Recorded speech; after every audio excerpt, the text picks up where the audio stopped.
So if anyone else wants to get a drink or a snack before we're going to get started in a minute.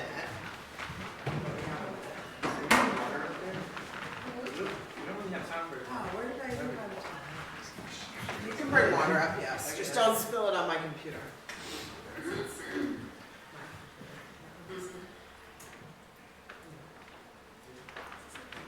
Do you have those? Yeah, they have water back there. Keep water on.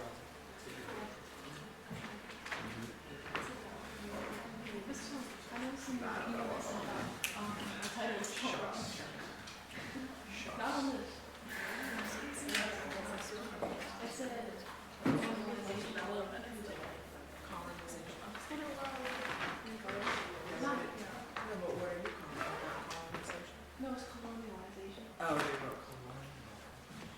We also have our own time up there. Huh? We have our own time up there as well. With ours. Like our phones, we have time. Sure, yes, we can keep that time. All right, well, I think we'll get started. So, hi everyone, welcome. Thank you so much for coming this afternoon to the first of 3 days of the Williston History and Global Studies Scholars presentations. So, to get us started, Mary Chu, here she goes.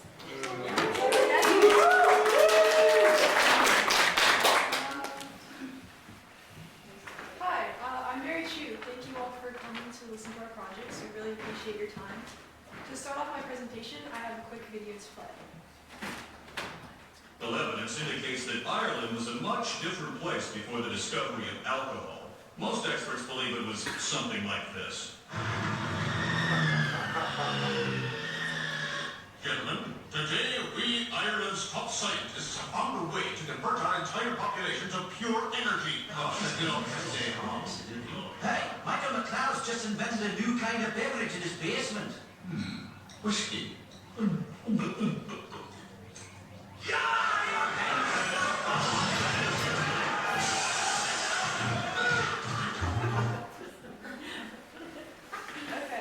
so this video is an example of a stereotype that I'm going to reference later, but first I'm going to give you all an overview of my project so that it makes sense why I use that.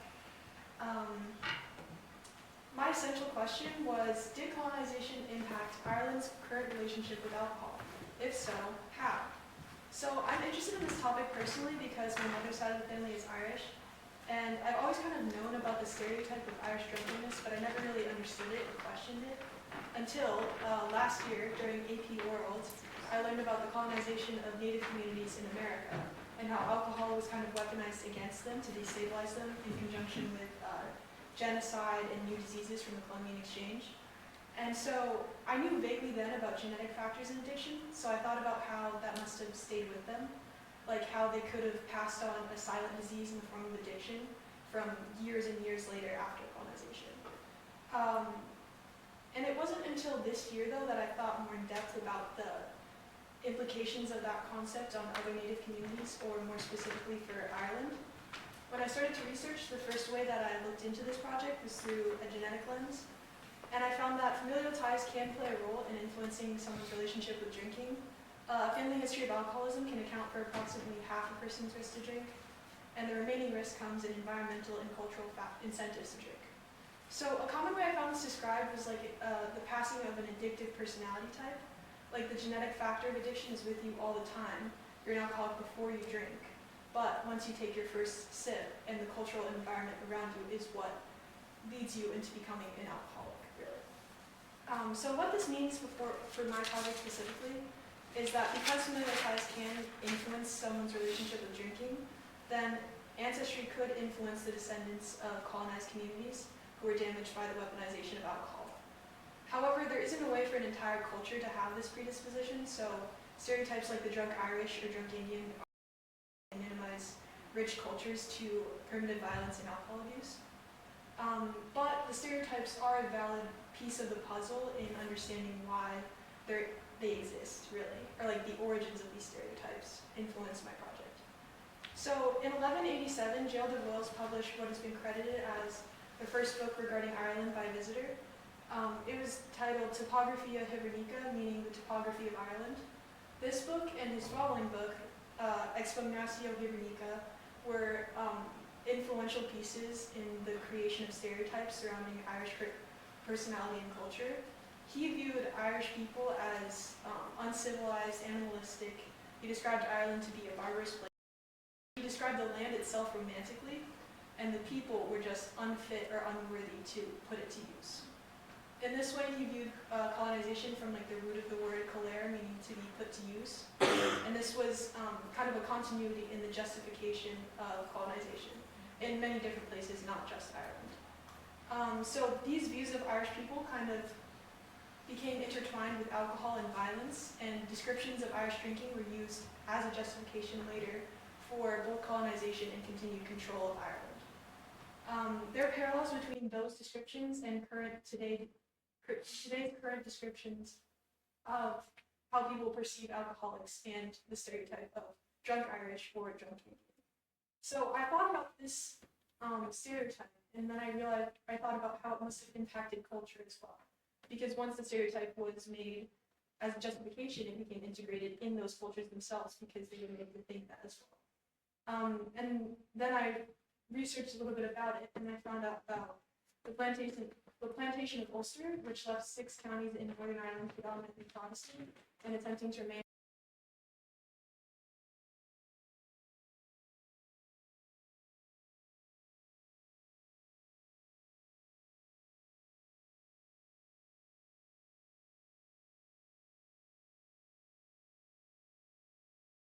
that kind of increased a tendency to drink with it because they drank and they blamed themselves for it, and that shame kind of played into the stereotype as well. And I have a quote from a psychology site I found regarding the factors that like people thought led to drinking for Irish people then, and it says Ireland was shaming itself morally, politically, and culturally through its drinking, and that kind of shame really led them to it. Another interesting piece of my project is I compare other Native communities to Ireland to see the ways in which like they're similar, how that can tell me more about it. And something I discovered while I was researching was alcohol kind of as a symbol for control in colonial holdings. You can see this through like movements towards independence. While under British control, sobriety was viewed as a like kind of key factor in becoming independent, and on their own there was a saying, Ireland sober, Ireland free, that became really popular in this context, which was really interesting to me because I found other quotes from Native Americans where this one is from the Delaware prophet who said, abstain from drinking their deadly besom, which is medicine, which they have forced upon us for the sake of increasing their gains and diminishing our numbers. And it kind of really paints alcohol as a way to control people, or a way to control cultures that have been stripped and colonized.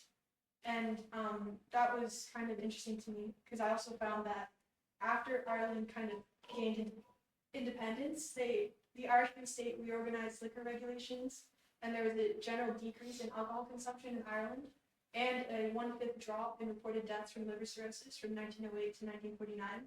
So like this difference to me demonstrates the impact of larger societal events on drinking in Ireland and the use of alcohol as a means of control. I also researched a little bit about the Irish American and how it could carry over through immigration. And there's a little bit of research I found about how a feeling of cultural alienation can influence people to drink more. So like a certain distance from a culture can help make you feel more alone, kind of. And there was a trend I saw that Irish Catholics who lapsed in their faith often renewed their religious practice during or after treatment and discharge. And to me, this seems like returning to an aspect of their culture that was kind of damaged or taken during British colonization because they were encouraged to be Protestant rather than Catholic. And so during treatment, it was like they often returned to that aspect that was kind of taken from them. And I feel like that's also an interesting piece of like communities that are stripped, that are colonized, that are like made to feel different, can be culturally and genetically influenced to drink later on, which could lead to the passing of addiction. So I learned a lot from this project, and I was trying to think of a good, simple way to kind of summarize my takeaway. And I thought of that one quote from Kamala Harris, where she says, "You think you just fell out of a coconut tree? You exist in the context of all that came before you and all that surrounds you." And like honestly, that's kind of my conclusion from this project. What I mean by that is that we're here because of and in spite of big, terrible events like colonization in our history. And the only way we can move past them is by understanding them.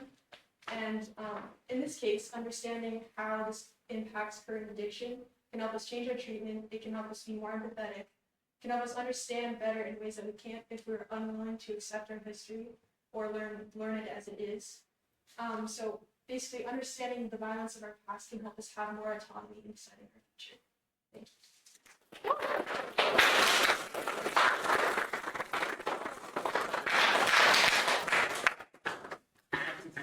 Do you have a question?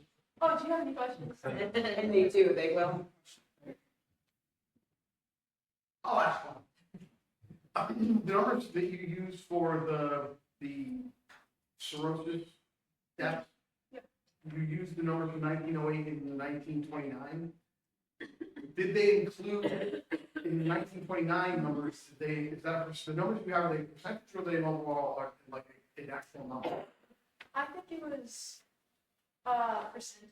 of the population? Okay, because they might. I was going to say they might not have included the Northern Ireland in 1929 Yeah. state numbers. Yeah. So I was curious if you looked at. I can double check and send it to you. Overall. I think it was percentage. Cool. James? How did the, great presentation by the way, but thinking about like the potato famine and the impact that it's had, how did that influence kind of your understanding of alcoholism in this project?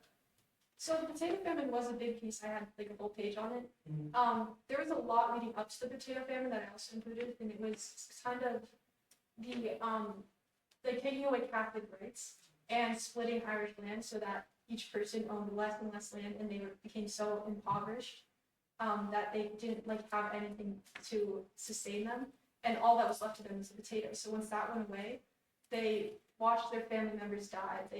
A bunch of people left, and it definitely contributed to cultural alienation because not only did they lose their homeland, they lost their family and everything that they had. John? What is your favorite finding or most outstanding finding to you from your research? I thought that to me the most interesting part was probably seeing alcohol as a form of control. So it was really interesting to look at how people kind of were purposely influenced to drink or become alcoholics because it made them less likely to indulge or to. Was there any evidence of fermented drinks in Native Irish populations and Native American populations prior to colonization? There was. It was not of the concentration that were brought by Europeans or by Britain. And especially when they were introduced like really forcefully through violence. And Native in America very intentionally, like making liquor stores right outside of reservations and trying to influence them directly. It just what there was alcohol, just not necessarily as high a concentration or introduced in such way.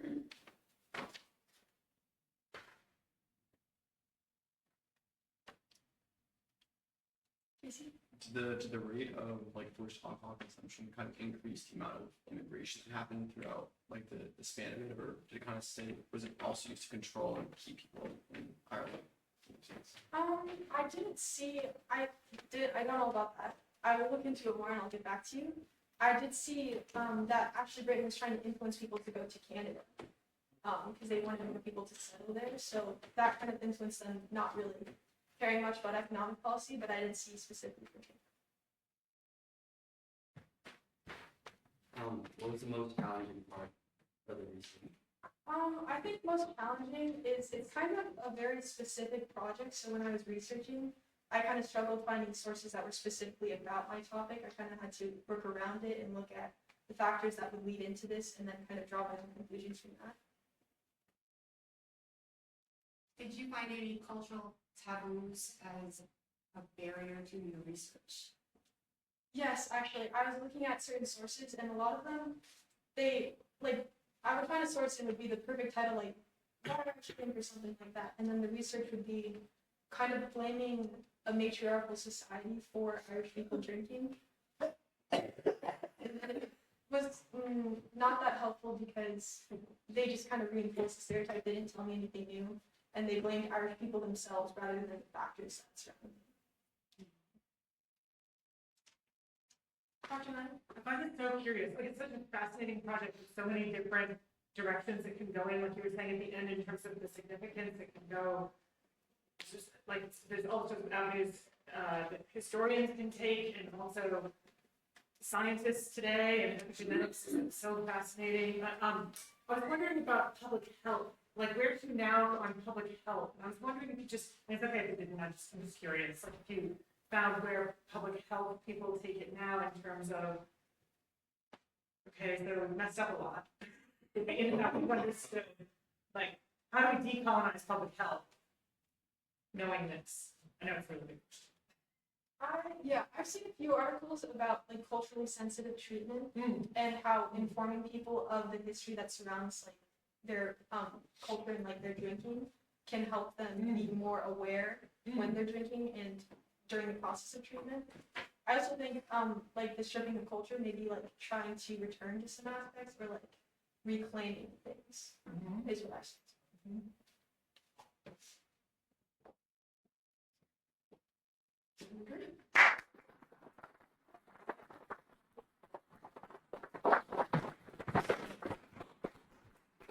So great, thank you. Thank you. She wasn't there, so I won't. That's the day you're sick. Sorry. All right, do you want to do this on, so I have versions here, I have. Online version.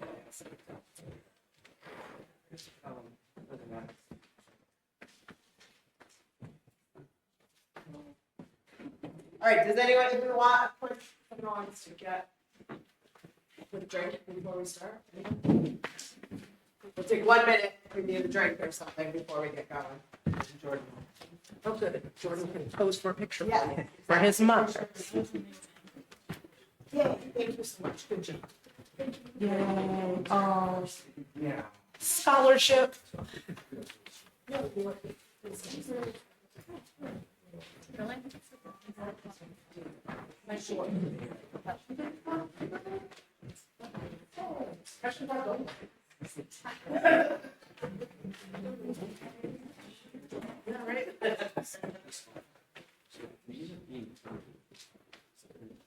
No, it's fine if you're under like, underneath or something, if you're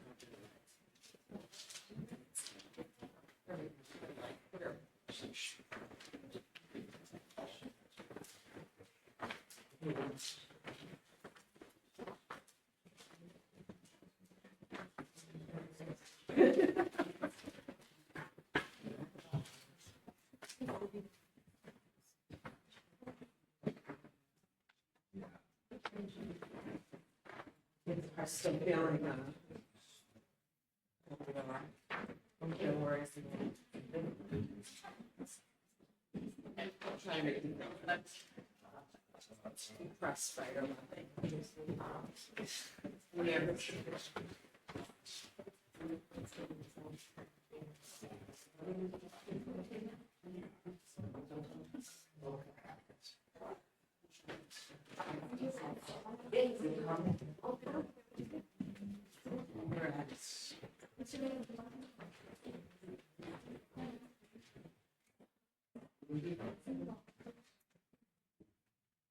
All right, we all set?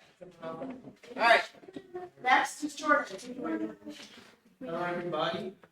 My name's Jordan, and my project's about Dependent by Design, Puerto Rico's struggle for economic sovereignty.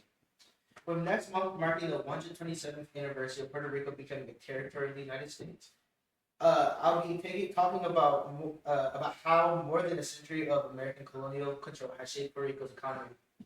From Spanish plantations to U.S. industrial policies, Puerto Rico's story reveals how foreign powers have maintained control over its economy through trade laws, corporate incentives, and federal oversight.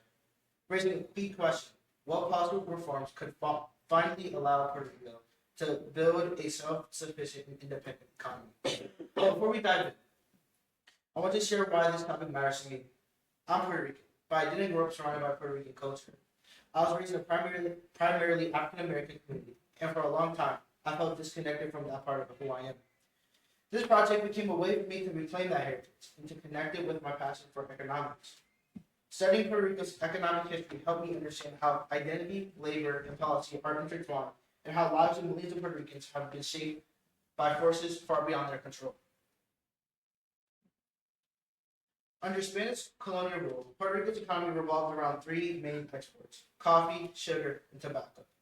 These industries relied heavily on enslaved and impoverished labor, sustaining an agricultural system built to serve European markets. When the United States invaded in July of 1898 after the Spanish-American War, many Puerto Ricans hoped that new leadership would bring freedom and opportunity. Instead, they experienced what many scholars call a change of flags without a change of systems. Puerto Rico moved from Spanish mercantilism to U.S. capitalist domination. Same game, different referee. On December 10th of 1898, the Treaty of Paris was signed, transferring the rights of Puerto Rico from Spain to the United States. The first major U.S. law enacted after was the Foraker Act of 1900, which established a civil government on the island. But the U.S. kept control of tariffs, monetary policy. So while there was a new government instilled that weren't there before from the Spanish regime, the U.S. kept the real power, the systemic leadership. Puerto Rican leaders had little to say in fiscal decisions. The Foraker Act effectively pulled Puerto Rico into U.S. trade law, while restricting its ability to trade internationally. Taxes, especially on coffee, were structured to benefit U.S. markets, including a 5-cent per pound tax that made it nearly impossible for Puerto Rican coffee producers to compete. Meaning, if there was a domestic coffee producer, they had to pay a 5-cent per pound tax on their coffee exports, which is pretty pricey at the time. 2 decades later, in 1920, the Merchant Marine Act, better known as the Jones Act, was passed. This law required that all goods traveling between Puerto Rico and the U.S. ports had to be shipped on vessels that were U.S. built, U.S. owned, and U.S. crewed.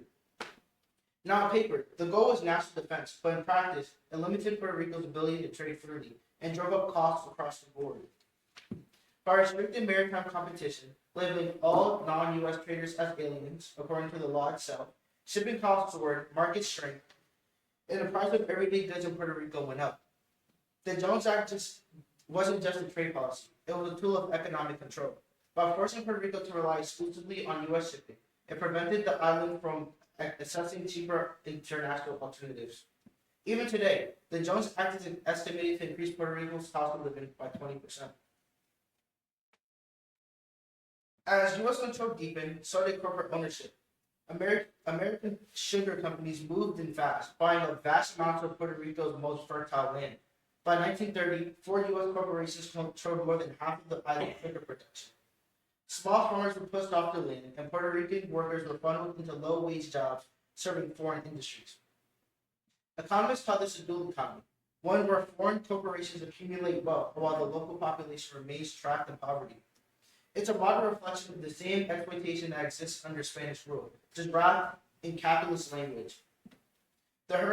When Hurricane Felipe hit in 1928, the damage was catastrophic.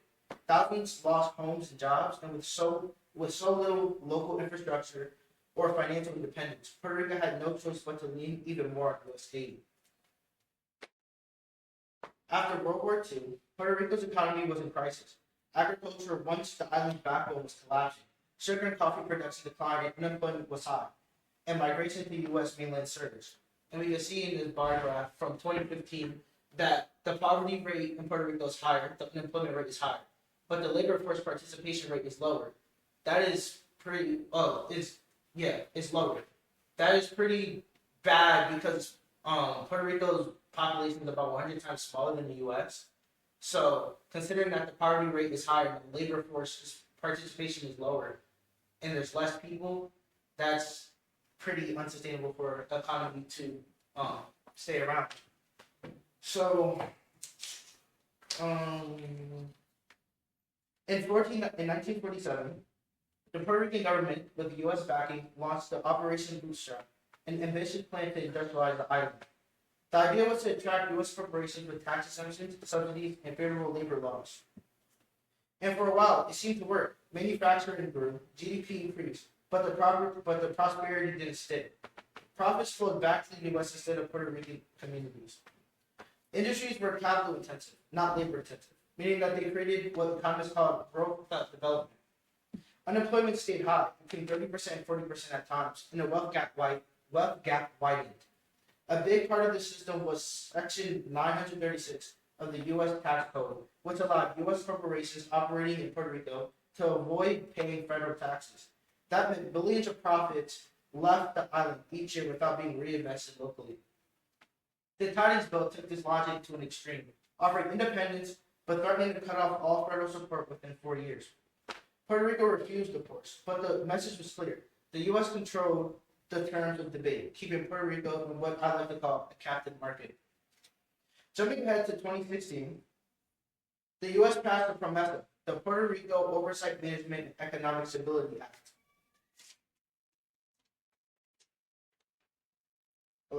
It was created in response to Puerto Rico's $72 billion debt crisis and established a federal financial oversight and management board to supervise the island's finances.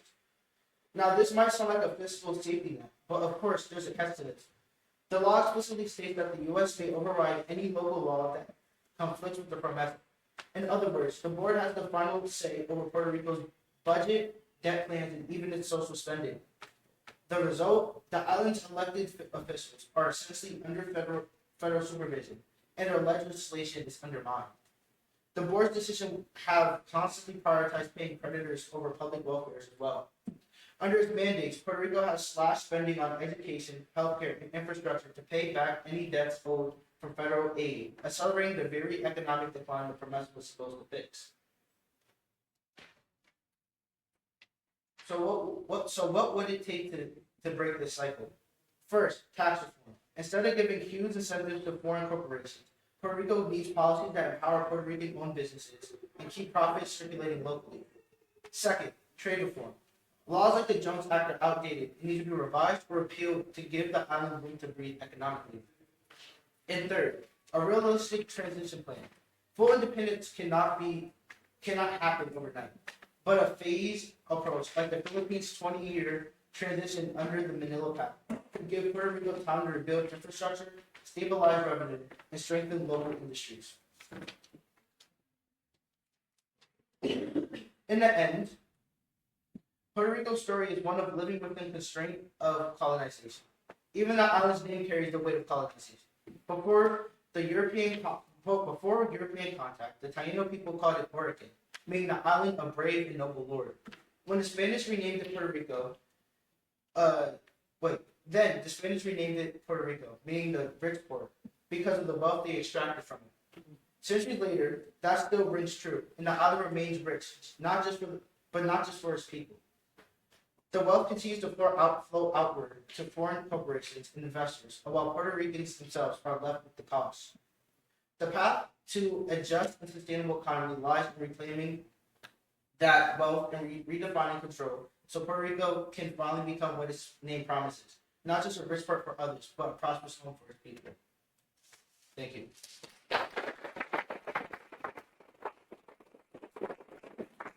Any questions, Casey? Based on your research, do you believe Puerto Rico should stay a territory, or do you believe it should either try and become an official state, or do you believe it should try and become its own sovereign territory, or own country?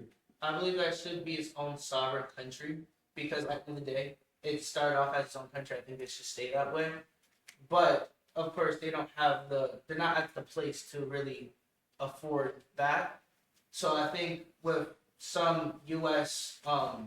Assistance, kind of like laissez-faire, where like kind of hands-on as they have in the years past, would really help. What do you think would help Puerto Rico become more independent or gain more independence? What do you think would contribute to that? I'll say pretty much self-autonomy, listening to the people. I feel like over the years, the U.S. kind of just made decisions without considering how it affects the people. So I'll say having the Puerto Rican government control affairs would really help. Well, How did you find primary sources for this research?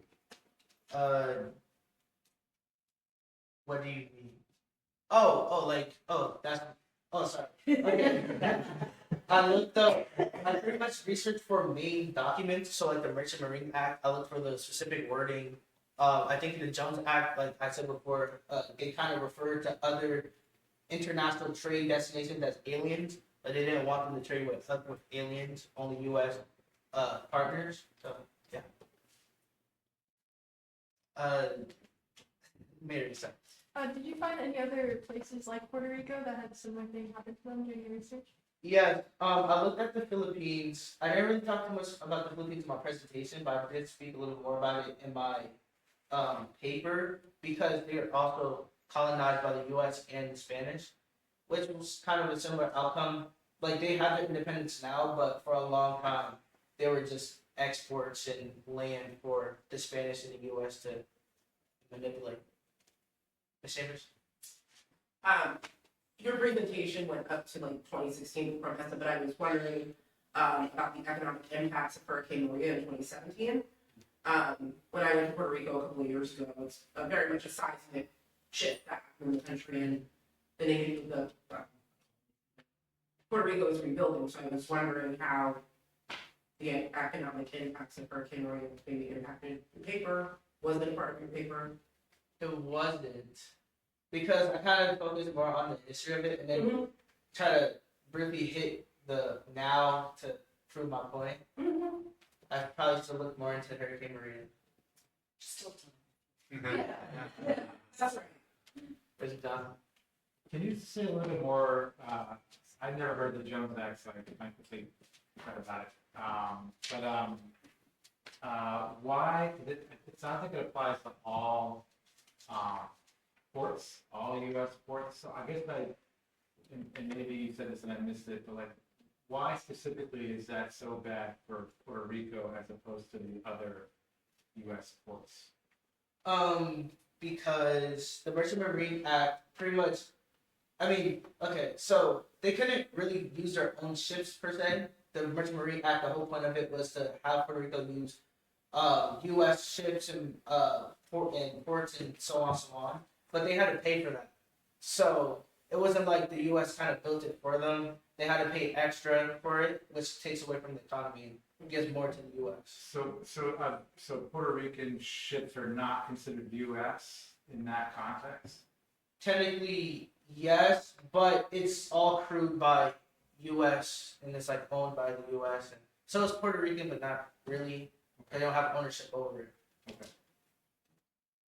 Richard? You said you mentioned how Puerto Rico faced a dual economy, and in your research, you noticed that like other countries that you were researching that also face like this similar economic structures. I did not. But I'm sure they do. Like I believe in India, it was a similar thing with their spices, where the British would like go in there and take their spices and kind of leave. So yeah, I know that's just from prior knowledge. I don't know too much research about it.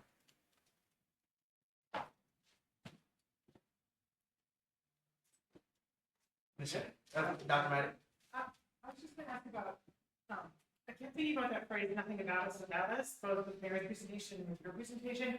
And you mentioned a little bit about how the solution moving forward needs to be people who are leaders in Puerto Rico, listen to them, like let them take charge of what happens next. And I was wondering if you could want to say a little bit more about that, and if that phrase is nothing about us without us, it's like, is that too simplified? Like, what's our decolonizing way forward? And is that nothing about us without us mantra kind of oversimplifying things, or is it helping? It could be oversimplifying things. I mean, at the end of the day, I'm not really a person in power, but I do believe it could be a solution because Puerto Rico hasn't really had the power to even have the chance to see if that's feasible or not. You know, like they can only propose things to the U.S. They can't just enact things for themselves. They kind of have to ask for a secondhand opinion, which is kind of like putting them in like it's kind of infantry. Does that make sense? Like kind of treat them like children. That's how I kind of think of them. I'm curious if there's a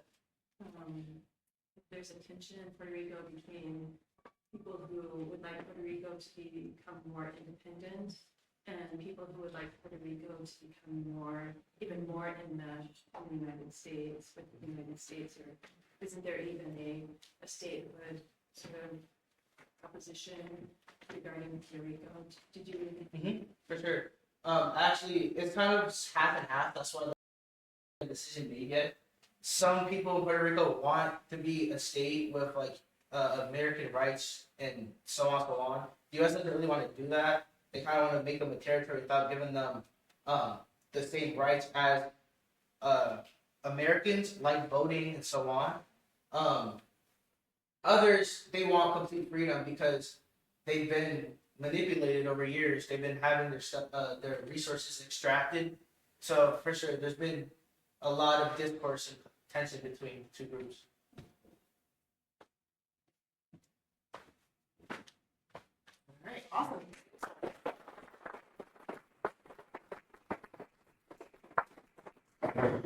All right, we got 1 minute. Anyone wants to grab a drink? Final presentations of the day.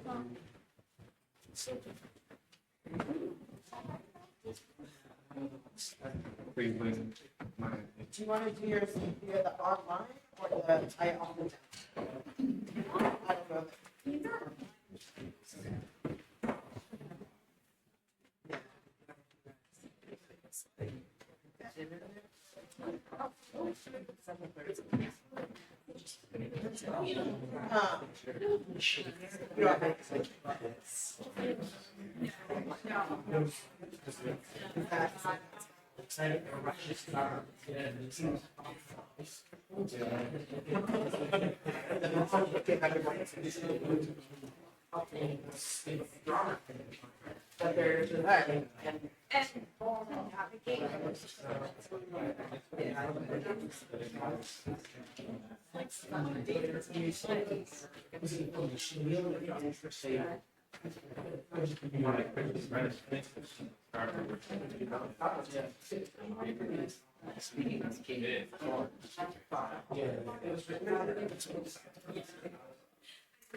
Oh, you speak now.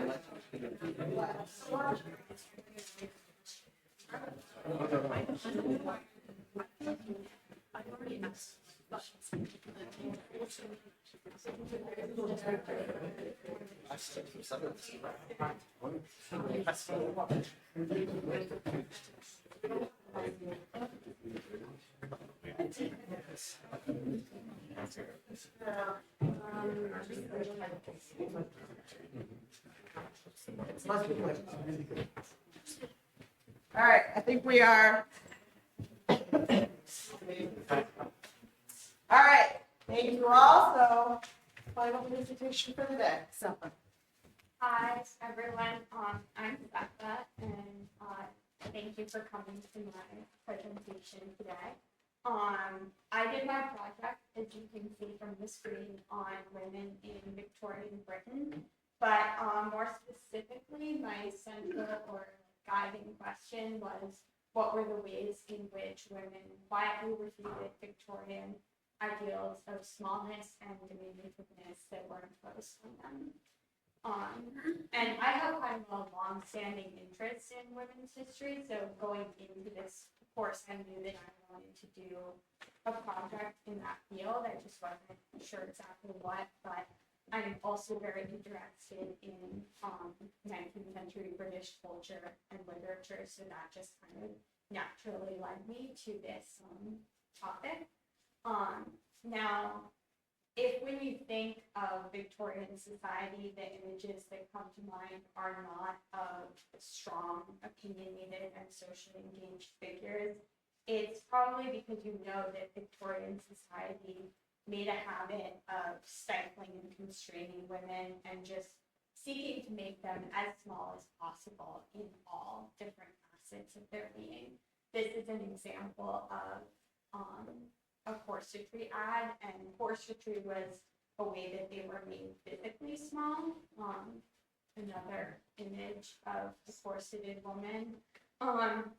But they were also made small through British laws and legislation that would restrict their rights and take away their property and personal agency when they married, and also through their education. Most women were not educated, and if they were not going to be educated as well as their male peers for the most part. There were obviously exceptions to this. And because of these realities of Victorian society, there has been kind of, it's easy to misperceive the role of women and to see them as kind of like how they're portrayed in these Victorian paintings, which is meek, fragile, wholly dependent, and kind of voiceless, and just existing, floating through life in the domestic sphere. But on the contrary, many Victorian women did not like these roles that society tried to impose on them, and they rallied against them in whatever ways they could find. And so why is this not talked about more? Well, a lot of the ways in which they sought to refute these different ideals were quiet, meaning they're not as visible and they're not as easily recognized. So a couple of them are literature, spiritualism, and art. And in my project, I focus specifically more on literature and spiritualism and why women found success challenging ideals in these pursuits. And then I did also look at art, specifically the work of the pre-Raphaelite muse and artist Elizabeth Dahl, and I kind of examined why women who tried to challenge ideals through art were not as successful as those that tried to challenge it through literature and spiritualism. But since I just have 10 minutes today, I obviously can't deeply dissect all of these different portions of my paper, so I'm just going to talk about literature. So, literature. As I touched on in my introductory comments, marriage laws in Victorian society severely restricted women, stripping them of their personal assets, agency, and legal rights. And I think that this is really well summed up in a quote from this commentary on the laws of England by Sir William Blackstone, who was a politician at the time. And he said, "The husband and wife are one person in law. The very being or legal existence of the woman is suspended during her marriage, or at least is incorporated and consolidated into that of her husband, under whose wing, protection, and cover she performs everything." And I think it's also important to note that though marriage was a choice, it was for most women, it was a choice. They could choose to marry or not. They couldn't really choose not to marry because the nature of Victorian society was such that the professions that were available to them, they couldn't really support themselves in these professions. And if they could, like ironically, one of the few positions where women could earn enough money to support themselves was prostitution, but that obviously came with a lot of social stigma, and it also had its own risks because women were very much targeted who became prostitutes.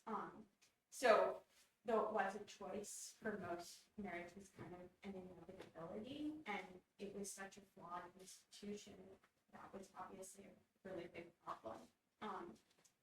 So in 1847, Wuthering Heights was published by Emily Bronte, and it was published under the male pseudonym of Alice Bell. This was pretty common for authors during the time, female authors. And one of the chief concerns of the novel is actually that of the detrimental nature of marriage for women.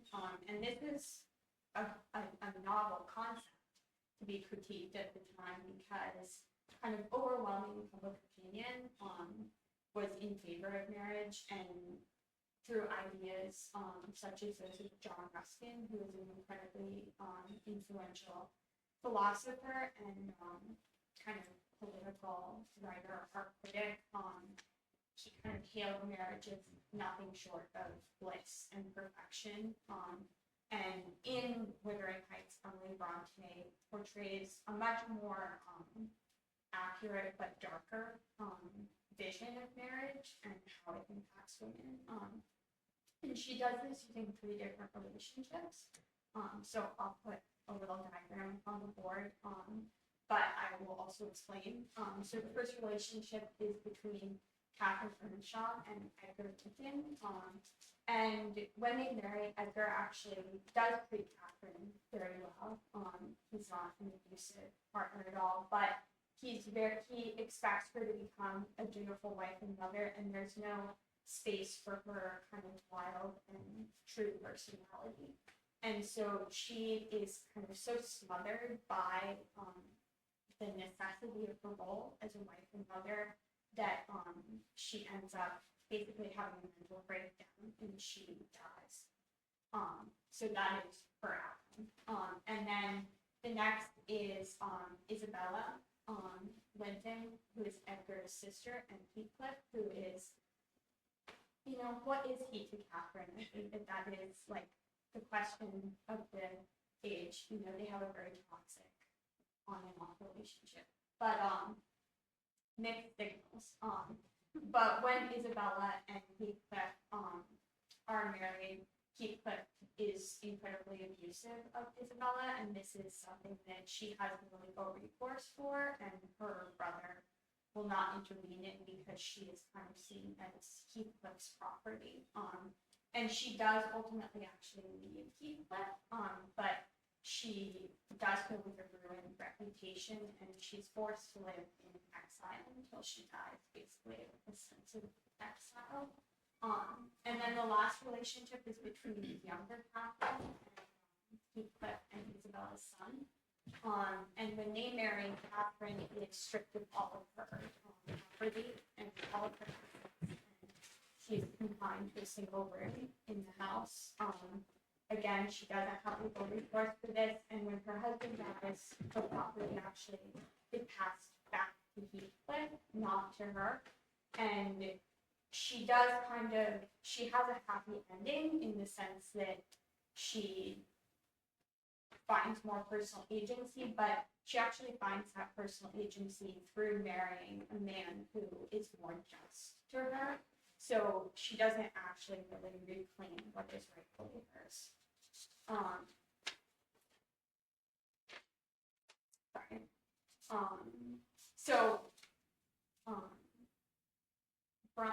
Bronte didn't actually have any romantic relationships in her life, which is interesting.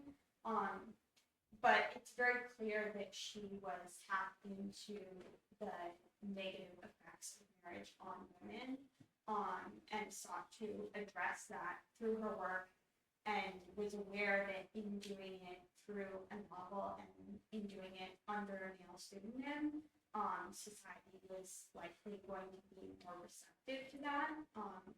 And the book did not actually institute any change at the time it was published, but it did kind of successfully enthrall and shock and scandalize the Victorians. This is a quote from Victorian Review, referring to it as a compound of vulgar depravity and unnatural horrors.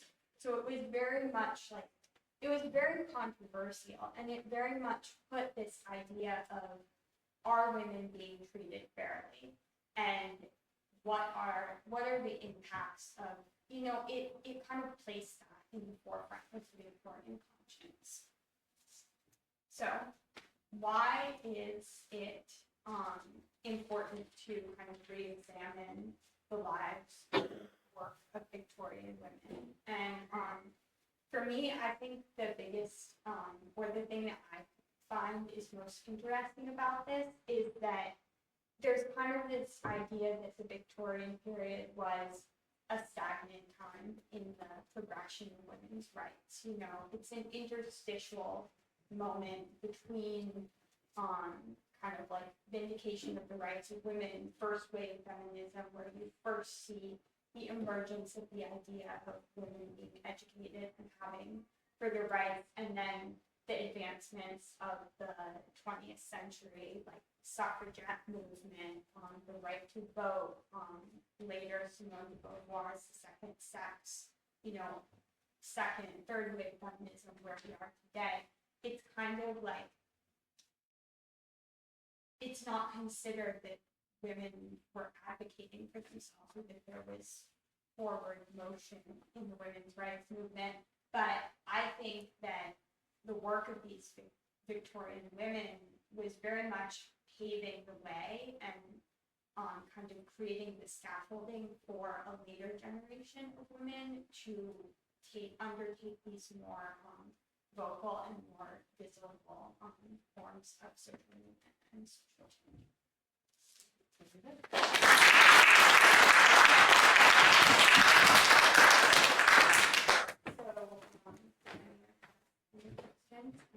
Obviously happening on this one. So I just started watching the new Frankenstein last night, which I understand is not the Victorian era, but before that. But there are lots of changes in that adaptation that I feel are great and interesting and have a bent towards giving the women in the story more agency. And I know there's a new Wuthering Heights coming out in February, with the same basically cast. And I'm wondering what your thoughts are on these modern adaptations. I think Wuthering Heights has gone through so many, and then around that era, Regency era, pieces have so much adaptation being done, and it's always in service of giving the women more agency. And do you feel like that's, aspirational, and so as to sort of push forward this time, or do you feel like that's more reflective of the actual time? I mean, I think it very much depends on the adaptation. I have not seen actually an adaptation of Wuthering Heights, so I can't speak specifically to that. But I think that there are some adaptations. I think that in general, the historical adaptations that try to adhere very specifically to a book do tend to be fairly accurate, though they may take a few liberties in terms of how far they push, like the social commentary. Like the social commentary is often heightened in the film adaptation to what it was in the book, where it was still social commentary, but maybe more subtle. I do think that definitely there's been a recent popularization of like dramatized versions of history, basically, like when you think of TV shows like The Gilded Age or Bridgerton, or even like the Enola Holmes movie that came out in 2020. And I think those definitely like are not true at all. They're aspirational. They're not. They are creating a fantasy of what history could have been, or maybe what history arguably should have been. But yeah. Mr. Thompson. Yeah, I think my question is a little bit related. I'm not sure if I can articulate it, but I'm thinking of, I don't know Wuthering Heights, but I know a lot of other Victorian literature, and I think what I'm hearing is, I can understand, is perspective is that Victorian literature in some ways was a way to quietly undermine the status quo at the time. So I just want to confirm that that's what you're saying. Yeah. And the second question is the way it gets used today. So like adaptations, I'm a big Pride and Prejudice fan, so I'm thinking of Elizabeth Bennet and that whole like the way that show and that the book ends, and it's definitely like even though the protagonists are celebrated for being sort of independent in a way, it's still like ultimately says yay marriage. Yeah. So I guess I'm wondering if today the way the Victorian era gets consumed, if is that still serving feminist ideals, or is it, what do you think? Not at all. Just to clarify, you mean like, is our modern, are we kind of imputing like a modern interpretation of what the Victorians were Well, I trying guess I'm wondering, like, if Bridgerton and Pride and Prejudice and these kind of the Gilded Age in general as well, are they actually helping the cause of feminism, or are they not? I think that in modern times, perhaps less so. I think that as I talked about kind of when I talked about Wuthering Heights, like now we can look at it and be like, would we really consider this feminist? But I think at the time it was revolutionary to present a novel in which the women who are married are not happy in the marriages that they're in, and they're very well, they're expressing that, and it's very clear that they're suffering. And I think even like Emily Bronte's sister, Elizabeth Bronte, Charlotte Bronte, sorry, Elizabeth Bennet, all of it. Charlotte Bronte, who wrote Jane Eyre, had her interpretation of marriage. The book was much better received by the public, very popular, and she very much adhered to the idea of marriage, the presentation of marriage as like this kind of blissful, perfect union. So I do think that at the time it was kind of helpful to the feminist movement, but I do think that like now in the modern time we can be like, ooh, there's some red flags there. Ms. Chambers.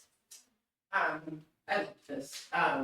But one of the things that I was thinking about as you were talking was just kind of this idea of, well, I guess it's a comment and kind of a question in thinking about kind of the socioeconomic status of women, because there is limited upward mobility for women, period, right, during this era, and limited upward mobility for anything, right? Yeah.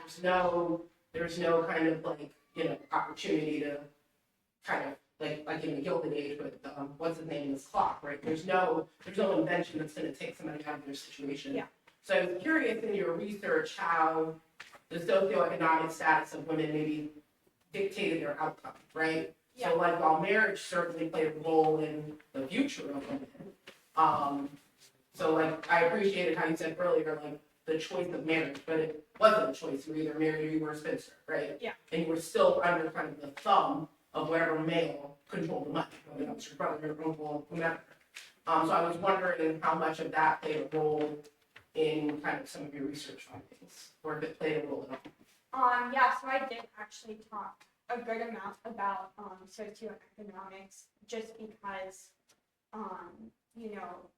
it was something that very much influenced like a woman's place in life and what was available to her. Even like the Brontes, Emily Bronte didn't marry, and that was made possible because she came from a well-off family, and she was her brother died, so she and her sisters inherited their money. They were the only ones, and so she did have kind of that unique opportunity.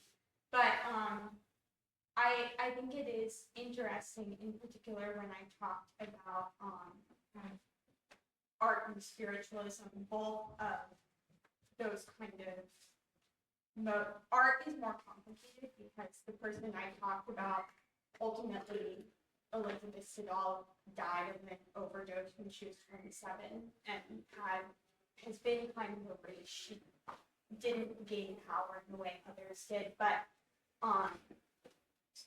these ways, literature, art, spiritualism, kind of did offer women a way to rise in socioeconomic status to some degree. When I talked about spiritualism, I talked about a woman who was a performer for the working class family, and she would use spiritualism to, like, say she was possessed by spirits and give these incredibly long lectures on, like, women's rights and slavery, like things that were just like no one was lecturing about this level of, but she was paid for that, and she was able to rise to quite rise that.